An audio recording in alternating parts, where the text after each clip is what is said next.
नमस्कार श्रोताओं, आप सुन रहे हैं संत चरित्रावली, जहां हम हर रविवार एक महान संत के जीवन, भक्ति और उपदेशों की प्रेरक यात्रा आपके लिए लेकर आते हैं। आज के एपिसोड में प्रस्तुत है सुंदरमूर्ति शिव भक्ति और सख्य मार्ग। एक ऐसे संत जिनके जीवन में भगवान शिव मित्र, दूत, मार्गदर्शक और सहायक सब कुछ बनकर उपस्थित हुए। सुंदरर की भक्ति केवल श्रद्धा नहीं थी, वह एक निर्भीक, सहज और सख्य भाव अर्थात ईश्वर के साथ मित्रता का दिव्य उदाहरण थी। आज हम जानेंगे उनकी चमत्कारों से भरी जीवन गाथा, शिव के साथ उनका अनोखा मित्रत्व, दृष्टि वापस मिलने और करुणापूर्ण लीलाओं की कहानियां, तेवारम में संकलित उनके अमर भजन और सख्य भाव की उस भक्ति को जिसने उन्हें शैव परंपरा के आचार्य तुष्टय में स्थान दिलाया। तो आइए आरंभ करते हैं सुंदरमूर्ति नायनार की दिव्य और मधुर कथा।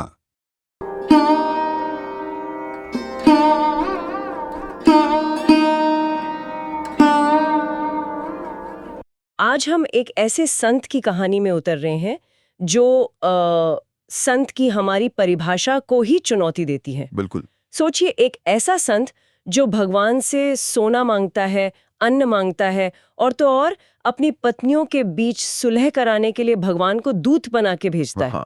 ये कोई योगी या कोई तपस्वी नहीं थे, ये थे सुंदरमूर्ति नायनार, जिन्हें 4 महान शैव आचार्यों में गिना जाता है। और यही बात उनकी कहानी को इतनी दिलचस्प बनाती है ना? सही कहा।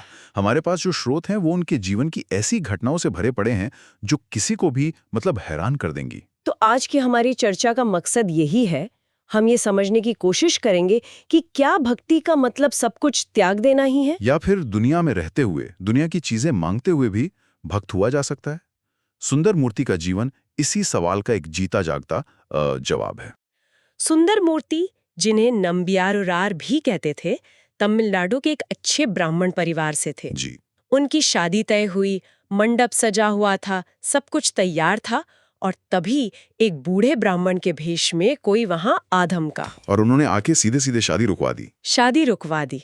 किस आधार पर? उन्होंने दावा किया कि सुंदरमूर्ति के परदादा ने एक दस्तावेज पे दस्तखत करके अपने पूरे वंश को उनका दास बना दिया था। क्या? दास? हाँ, इसलिए सुंदरमूर्ति उनके बंधक दास थे और शादी करके गृहस्थी नहीं बसा सकते थे। जाहिर है सब लोग बहुत नाराज हो गए। होना ही था। उन्होंने उस बूढ़े व्यक्ति को भला बुरा कहा, दस्तावेज को नकली बताया और उसे फाड़ भी दिया। लेकिन वो बूढ़े ब्राह्मण भी कोई कम नहीं थे। उन्होंने कहा कि असली दस्तावेज तो उनके पास है और वे इसे पंचायत में साबित कर देंगे। बिल्कुल। और जब मामला पंचायत में गया तो वो दस्तावेज असली निकला और तब उस बूढ़े ब्राह्मण ने अपना असली रूप दिखाया। वो स्वयं भगवान शिव थे। हाँ। पर ये हो क्या रहा था? मतलब भगवान खुद अपने ही भक्त की शादी तोड़वा रहे? क्यों? देखिए, ये कोई सजा नहीं थी, बल्कि एक तरह का बचाव था। शिव सुंदरमूर्ति को सांसारिक मोह में फंसने से रोकना चाहते थे, क्योंकि उनका जन्म एक बड़े उद्देश्य के लिए हुआ था। अच्छा। शिव ने वहां अपना एक खास नाम बताया, तड़त ताटकुंड पिरान। इसका मतलब क्या है? इसका मतलब है वो भगवान जिसने जबरदस्ती रोककर रक्षा की। तो ये एक तरह का डिवाइन इंटरवेंशन था, जहां भगवान ने उन्हें दुनिया से खींचकर अपनी तरफ मोड़ लिया। तो इस घटना ने सुंदरमूर्ति के जीवन की दिशा ही बदल दी पूरी तरह से। इसके बाद तो उनकी यात्रा शुरू हो गई। लेकिन दिलचस्प बात यह है कि भगवान ने उन्हें कोई तपस्वी नहीं बनाया। नहीं, बिल्कुल नहीं। अडिया विराट्टनम नाम की जगह पर शिव ने उनके सिर पर अपना पैर रखकर उन्हें दीक्षित किया और तिरुवारूर मंदिर में उन्हें अपना दोस्त बना लिया। दोस्त? हाँ, मित्र। और यहीं से भक्ति के एक बिल्कुल नए रूप, साख्य भाव यानी दोस्ती के रिश्ते की शुरुआत हुई। और ये दोस्ती सिर्फ आध्यात्मिक नहीं थी, जैसा कि आपने बताया। नहीं, शिव ने सुंदरमूर्ति का सांसारिक जीवन भी खुद ही संवारा। उन्होंने तिरुवारूर के मंदिर की एक नृत्यांगना परवई को सपने में आदेश दिया कि वो सुंदरमूर्ति से विवाह करें। अच्छा, परवई, जिनके बारे में कहा जाता है कि वो कैलाश पर पार्वती की दासी थी। हाँ, कामिलिनी का अवतार। तो देखिए, एक तरफ शिव ने सुंदरमूर्ति को दुनिया से बचाया और दूसरी तरफ खुद ही उन्हें गृहस्थ जीवन में डाल दिया। यही विरोधाभासी उनकी कहानी का केंद्र है। मतलब भगवान के साथ उनका रिश्ता ऐसा था जैसे आज हम अपने बेस्ट फ्रेंड को फोन करते हैं कि भाई मुश्किल में हूं, मदद चाहिए। कुछ वैसा ही था, बल्कि उससे भी ज्यादा। एक बार तिरुवारूर में भयंकर अकाल पड़ा। सुंदर मूर्ति को अपने और अपने आश्रितों की चिंता हुई। तो उन्होंने शिव से प्रार्थना की। हाँ, और शिव ने उनके सामने अन्न का एक पहाड़ खड़ा कर दिया। अब समस्या ये थी कि इतना सारा अनाज घर तक कैसे ले जाएं? तो उन्होंने क्या किया? उन्होंने फिर अपने दोस्त यानी शिव को आवाज लगाई और शिव के गण मतलब उनके सेवक आए और रातों रात सारा अनाज उनकी पत्नी परवे के घर पहुंचा दिया। वाह, ये दिखाता है कि उनका रिश्ता कितना सहज था। कोई औपचारिकता नहीं, कोई संकोच नहीं। बिल्कुल, बस एक दोस्त का दूसरे दोस्त पर पूरा हक। ये तो अन्न की बात हुई, लेकिन हमने शुरू में सोने का भी जिक्र किया था। एक संत सोना क्यों मांगेगा? ये बात थोड़ी खटकती है। बिल्कुल, और ये सवाल उठना लाजमी है। एक बार वे तिरुपुगलूर में थे और उन्हें अपनी पत्नी के लिए सोने की जरूरत पड़ी। उन्होंने भगवान से इसकी याचना की और मंदिर के बाहर ईंटों पर सिर रखकर सो गए। और सुबह वो ईंटें सोने की बन गई। हाँ, जब सुबह उठे तो वे सारी ईंटें सोने की बन चुकी थी। एक और घटना है, विरुद्धाचलम मंदिर में उन्हें सोने के सिक्के मिले। शिव ने आदेश दिया कि इन्हें पास की मणिमुत्तारू नदी में फेंक दो, तुम्हें ये तिरुवारूर के कुंड में वापस मिल जाएंगे। और क्या वो मिल गए? हाँ, उन्होंने सिक्के नदी में फेंक दिए और बाद में तिरुवारूर के पवित्र कुंड से उन्हें वापस निकाल लिया। अब देखिए, स्रोत ये बताते हैं कि सुंदर मूर्ति ने जो कुछ भी मांगा, सोना, अन्न, कपड़े, यहाँ तक एक पालकी भी, वो अपनी भोग विलास की इच्छा के लिए नहीं मांगा। तो फिर किस लिए? अपने आश्रितों और जरूरतमंदों की देखभाल के लिए। उनका सख्य भाव ऐसा था जहां भक्त अपने और अपने समुदाय की जरूरतों के लिए भगवान पर पूरी तरह निर्भर था। तो ये त्याग की पारंपरिक धारणा से बिल्कुल अलग है। बहुत अलग। यहाँ त्याग का मतलब वस्तुओं को छोड़ना नहीं, बल्कि उनके प्रति आसक्ति को छोड़ना है। तो भगवान के साथ उनकी दोस्ती तो गहरी थी, पर सुंदर मूर्ति का सांसारिक जीवन भी उतना ही जटिल था, खासकर जब उनकी जिंदगी में एक और स्त्री आई। हाँ, तिरुवट्यूर में उनकी मुलाकात संगली नाम की एक और शिव भक्त से हुई। उन्हें कैलाश पर अनिंदिता नाम की दासी का अवतार माना जाता है। और सुंदर मूर्ति उनसे विवाह करना चाहते थे। जी, लेकिन संगली ने एक शर्त रखी। शर्त यह थी कि सुंदर मूर्ति वचन दे कि वे उन्हें कभी छोड़कर नहीं जाएंगे। और सुंदर मूर्ति ने वचन दे दिया। उन्होंने वचन तो दिया, लेकिन एक चालाकी करने की कोशिश की। उन्होंने शिव से कहा कि जब मैं वचन ले रहा हूं तो आप मंदिर के गर्भगृह में चले जाना, ताकि आप साक्षी न रहें और वचन का प्रभाव कम हो जाए।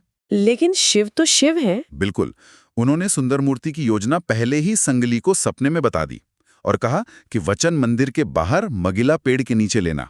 मतलब भगवान ने अपने ही दोस्त की चालाकी पकड़ ली। फिर क्या हुआ? सुंदर मूर्ति को पेड़ के नीचे ही वचन लेना पड़ा।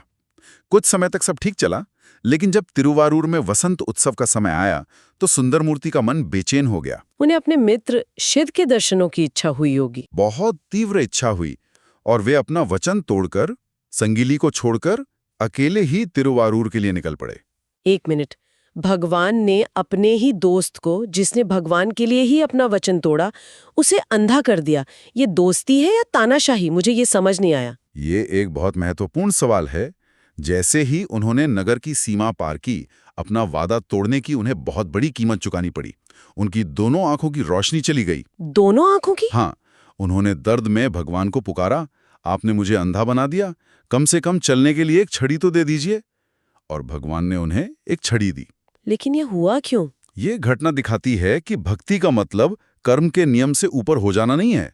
वचन का मान रखना एक नैतिक और आध्यात्मिक जिम्मेदारी है, और भगवान के साथ दोस्ती आपको उसके परिणामों से नहीं बचाती। ये कठिन पाठ था। तो क्या वे हमेशा के लिए अंधे रहे? नहीं, भगवान कठोर हैं पर निर्दयी नहीं। जब सुंदर मूर्ति भटकते हुए कांचीपुरम पहुंचे और वहां प्रार्थना की तो उनकी बाईं आंख की रोशनी लौट आई। और दूसरी आंख? जब वे वापस तिरुवारूर पहुंचे और अपने मित्र से क्षमा याचना की तो उनकी दाहिनी आंख की रोशनी भी वापस आ गई। इस पूरी यात्रा ने उनके अहंकार को तोड़ा और उनकी भक्ति को और गहरा कर दिया। और दृष्टि वापस पाने के बाद तो उनकी भक्ति की शक्ति और भी बढ़ गई होगी। मैंने एक मगरमच्छ वाली कहानी के बारे में पढ़ा है जो अविश्वसनीय लगती है। हाँ, वो घटना तिरुपुकोल्यूर की है। सुंदर मूर्ति ने वहां एक बहुत अजीब नजारा देखा। एक घर में शादी का जश्न मनाया जा रहा था और ठीक उसके सामने वाले घर में मातम पसरा था। एक ही समय पर? हाँ, पूछने पर पता चला कि कुछ साल पहले दोनों घरों के 2 5 साल के बच्चे पास के तालाब में नहाने गए थे। एक को मगरमच्छ ने खा लिया था और दूसरा बच गया था।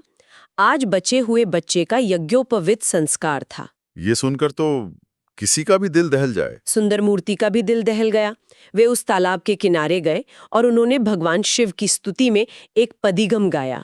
ये पदिगम क्या सिर्फ एक भजन है? नहीं, सिर्फ भजन नहीं, ये 10 या 11 छंदों की एक खास तमिल काव्य रचना है जिसे गहरी भक्ति और शक्ति से भरा माना जाता है।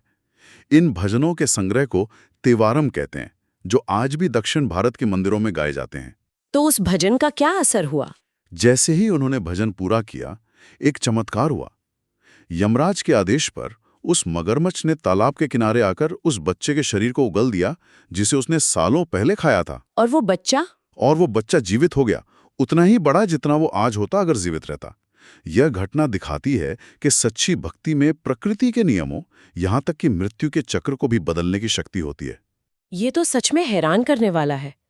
ऐसा ही एक और चमत्कार उन्होंने नदी के साथ भी किया था, है ना? जी, एक बार वे कावेरी नदी के किनारे पहुंचे और नदी में भयंकर बाढ़ आई हुई थी। उसे पार करना नामुमकिन था, लेकिन उन्हें दूसरी तरफ तिरुवैयारू में शिव के दर्शन करने थे। तो उन्होंने फिर एक पदिगम गाया होगा। बिल्कुल, और बाढ़ की लहरों से उफनती हुई नदी ने बीच में से फटकर उनके लिए रास्ता बना दिया। सुंदर मूर्ति का जीवन चमत्कारों और भगवान के साथ दोस्ती की एक असाधारण कहानी है। लेकिन उनकी कहानी का एक और पहलू है जो भक्ति के स्वरूप पर ही सवाल खड़े कर देता है।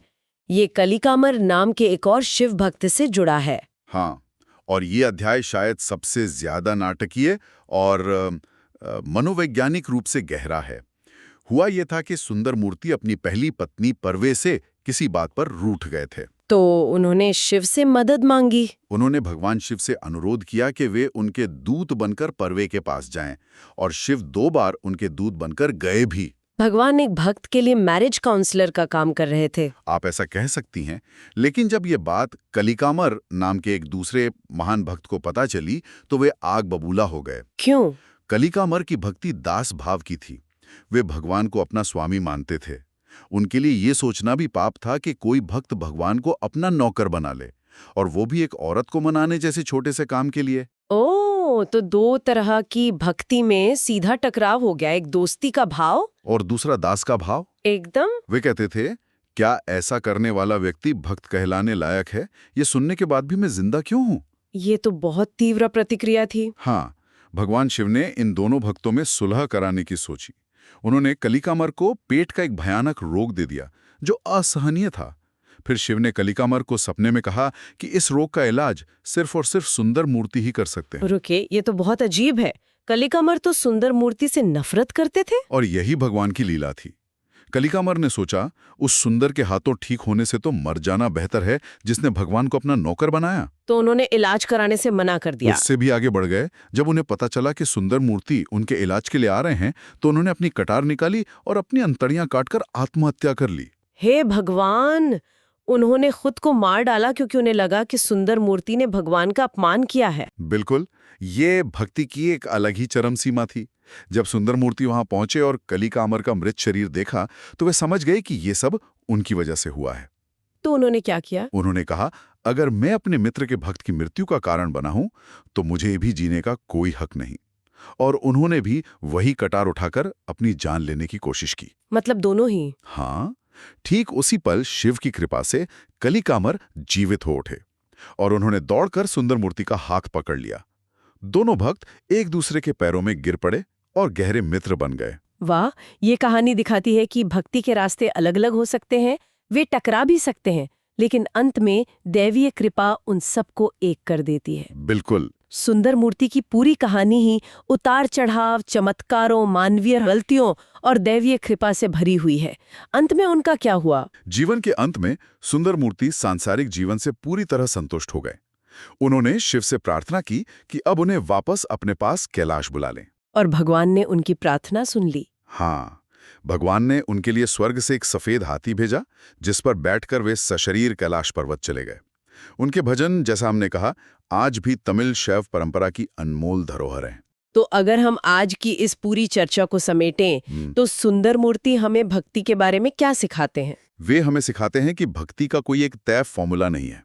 उनका सख्य भाव हमें दिखाता है कि भगवान के साथ एक ऐसा रिश्ता भी हो सकता है जो डर या औपचारिकता पर नहीं, बल्कि प्रेम, अधिकार और गहरी दोस्ती पर आधारित हो। जहां आप लड़ सकते हैं, शिकायत कर सकते हैं। हाँ, कुछ मांग सकते हैं और फिर भी ये जानते हैं कि वो रिश्ता अटूट है। और ये हमें उस शुरुआती सवाल पर वापस लाता है जिसके साथ हमने ये चर्चा शुरू की थी।